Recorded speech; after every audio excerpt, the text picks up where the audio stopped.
Pranam to all, how are you? I hope you are all fine. This is the spider plant, and today I'll be telling some simple care of this plant. For now, let me tell you a fertilizer that is very important for spider plant as well as any other ornamental plants. As you all know, this is tea leaf, but we can only use used tea leaves when it is washed properly with no milk or sugar on it. So after washing this tea leaf repeatedly, make sure to put it in such a container which has holes on it. And you can add 5 to 10 ml of bioenzyme in it. And then simply keep that container in a semi-shaded area for 45 to 50 days, and then your compost is ready. This will fulfill all kinds of micro and macronutrients, which is good for any kind of ornamental plants. Now let me tell you some simple things about spider plants. Commonly we'll call this plant spider ivy, ribbon plant, airplane plant, etc. As you all have already noticed, spider plants have long, narrow leaves that often cascade over the edge of the pot. The leaves are vibrant, solid green or feature a variegation of yellow or white streaks. While spider plants can grow quite large in the wild, you can expect yours to grow up to 50 centimeters as a house plant.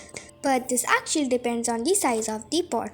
As you can see here, the tips of the leaves are brown. This commonly happens due to overwatering or underwatering.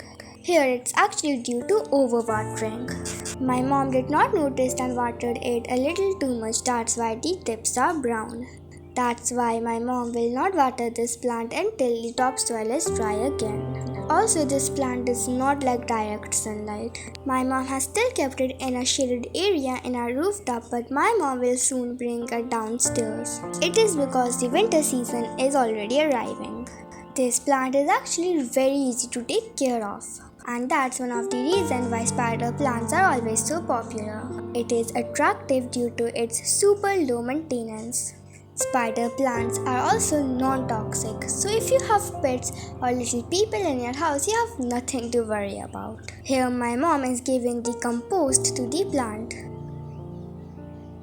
As you already saw before, my mom dug the soil of the plant before giving any compost. And as you know, after giving any kind of fertilizer or compost, make sure to water your plants. That's it for today's video.